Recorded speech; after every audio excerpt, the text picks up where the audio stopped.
Assalamualaikum warahmatullahi wabarakatuh. Perkenalkan, nama saya Dea Puri Amanda dengan NIM 1911031177 dari kelas 3C Program Studi Pendidikan Guru Sekolah Dasar. Di video kali ini saya akan menerapkan model pembelajaran dari model pembelajaran berbasis masalah atau problem based learning. Assalamualaikum anak-anak, bertemu lagi dengan Ibu. Sebelum kita memulai pelajaran, marilah kita berdoa terlebih dahulu. Ketua kelas, pemimpin, siapa ketua kelasnya? Ya, Andi, silahkan.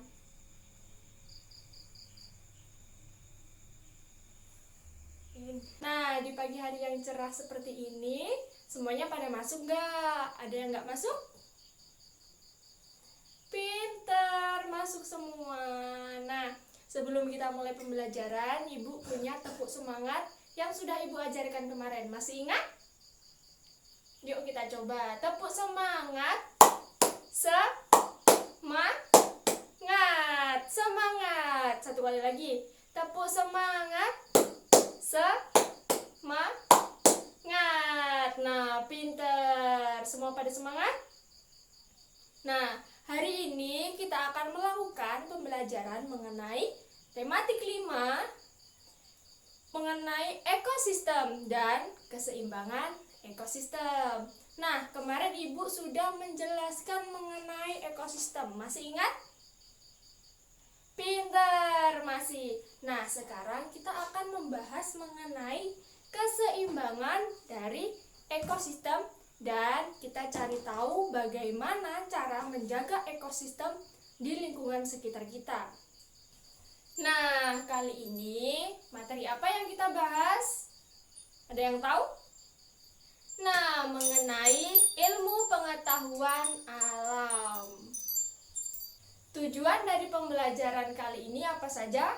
Nah, yang pertama, kalian dapat membuat suatu pertanyaan berdasarkan 5W 1H mengenai suatu ekosistem dan keseimbangan ekosistem.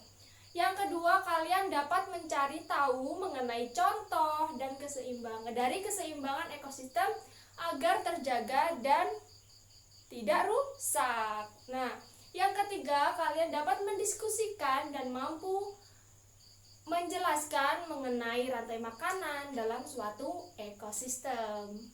Nah, sekarang Ibu akan membagikan gambar pada kalian.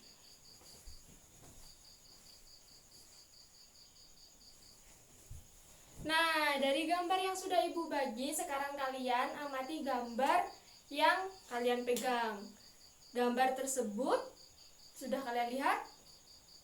Apa yang kalian lihat dari gambar tersebut? Tania tahu? Nah, benar sekali, yaitu penebangan pohon secara liar. Tujuannya apa yo? Kok ada orang yang tidak bertanggung jawab menebang pohon secara liar? Dan apa dampak yang akan terjadi dari penebangan pohon secara liar tersebut? Ada yang tahu? Ya, Putri? Nah, betul sekali, yaitu dampak negatif, yakni dapat menimbulkan banjir, tanah longsor, dan dapat merusak ekosistem hutan. Nah, kali ini Ibu memberi kesempatan kepada kalian untuk bertanya mengenai gambar yang sudah Ibu bagi tadi. Ayo, siapa? Ya, Andi. Nah, bagus sekali pertanyaannya. Apa yang dapat dilakukan untuk mencegah penebangan hutan secara liar? Nah, yakni yang pertama yaitu melakukan penindakan kepada orang-orang yang tidak bertanggung jawab. Kemudian pemerintah dapat membuat kawasan hutan lindung dan juga memberikan pendidikan kepada masyarakat mengenai pentingnya melindungi hutan. Nah, sekarang Ibu akan membagi kalian menjadi 2 kelompok dari urutan absen. Nah, sekarang kalian bisa atur tempat duduk kalian masing-masing menjadi 2 kelompok.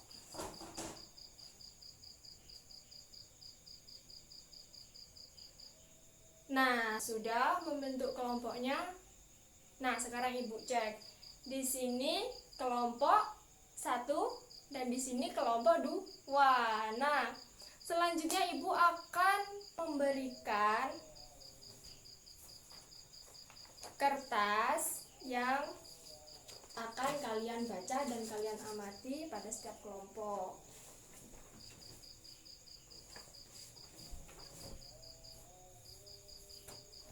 Nah, dari lembaran yang sudah Ibu beri, sekarang kalian dapat melihat dan membacanya mengenai suatu jaring-jaring makanan. Nah, setelah kalian sudah membaca mengenai jaring-jaring makanan, pasti kalian sudah mengetahui apa saja makhluk hidup yang terdapat dalam rantai makanan. Ayo, apa saja makhluk hidup yang terdapat pada ekosistem sawah? Ada yang tahu? Hewan ataupun tumbuhan apa? Nah, padi, benar sekali. Kemudian ada tikus sawah, ular sawah, elang, dan pengurai yang masing-masing memiliki peranan. Nah, ada yang berupa konsumen, ada yang berupa produsen, ada yang berupa dekomposer atau pengurai.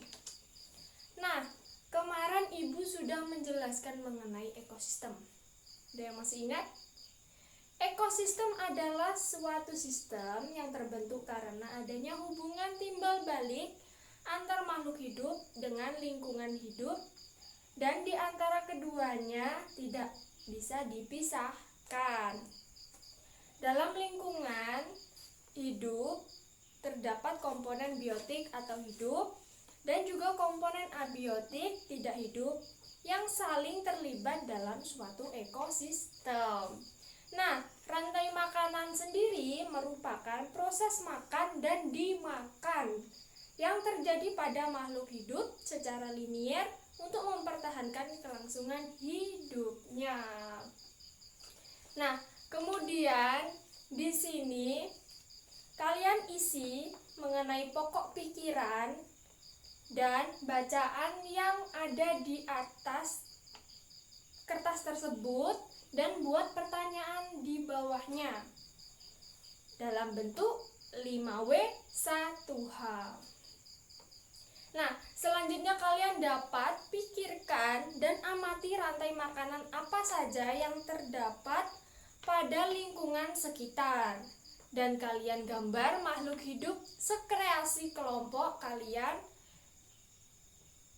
pada suatu ekosistem yang kalian ketahui.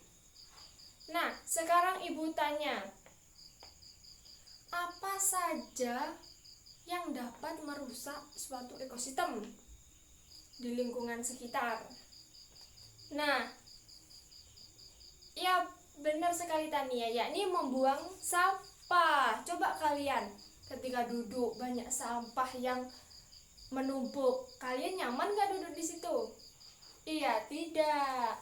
Sama halnya dengan hewan yang ada di hutan.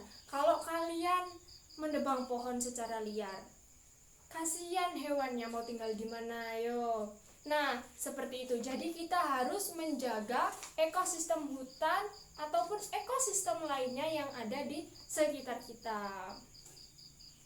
Selanjutnya, kalian isi di bawah gambar, yakni pada lembar kerja, mengenai contoh-contoh yang kalian ketahui dari tindakan yang dapat merusak ekosistem terhadap kelangsungan jaring-jaring makanan. Nah, contoh-contoh dan jaring-jaring makanan yang sudah kalian jawab itu sudah tepat dan benar sekali. Nah, selanjutnya adalah pada lembar kerja baliknya.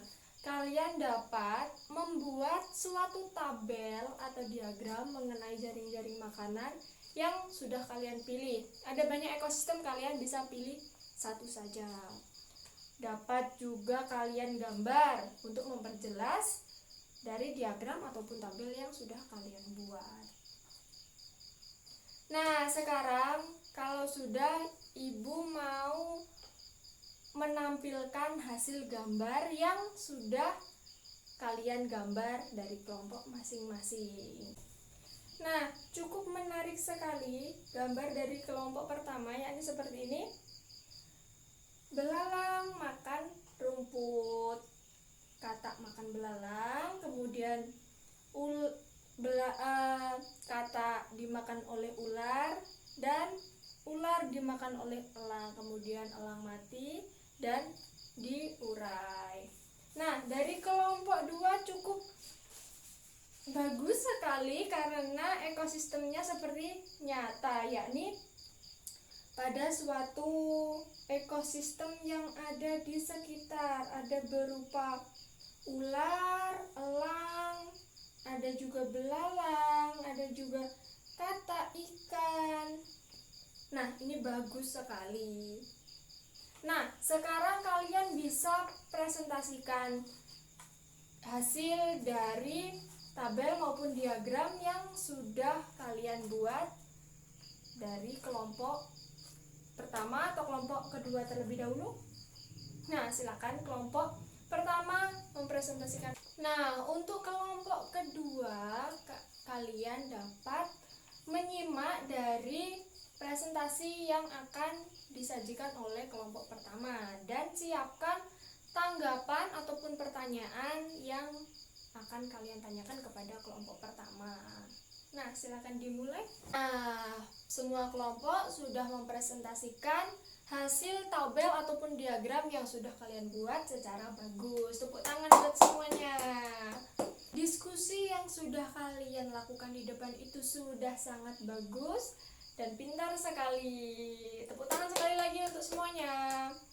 Nah, jadi dampak yang terjadi dari tidak keseimbangnya ekosistem yaitu pada makhluknya, ya, pada makhluk hidupnya.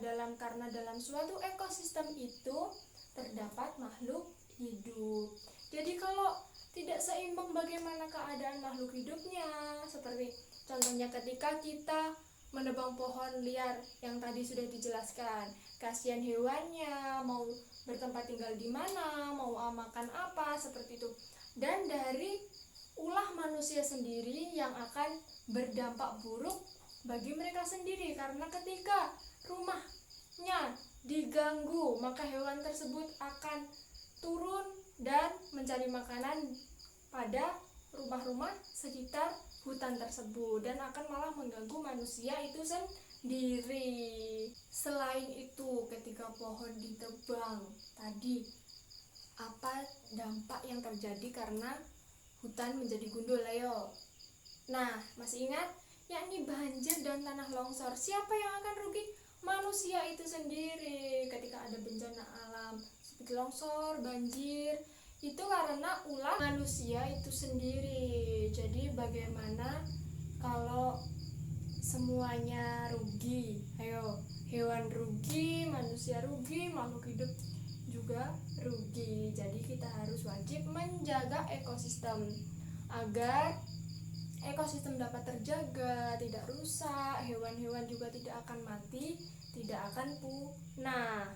Selanjutnya kalian dapat menuliskan pengalaman dari pengamatan yang kalian lakukan di lingkungan sekitar mengenai ekosistem, rantai makanan yang kalian temui, seperti itu. Dan kalian menyusunnya dengan sampai 4 ataupun 5 paragraf, minim 4 paragraf, maksimal 5 paragraf saja.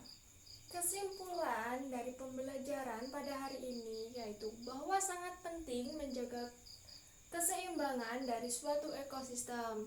Adanya perubahan pada suatu ekosistem akan berpengaruh pada hewan, tumbuhan, bahkan manusia pada sekitar ekosistem tersebut. Jadi kita harus menjaga suatu ekosistem dan keseimbangan ekosistem agar keberlangsungan hidup kita atau makhluk hidup dapat terjaga. Nah, semoga pembelajaran kali ini dapat menyenangkan, diterima dengan baik, dan bermanfaat. Sekian pembelajaran pada hari ini. Sebelum pulang, kita lakukan tepuk semangat terlebih dahulu. Tepuk semangat, semangat. Wassalamualaikum warahmatullahi wabarakatuh.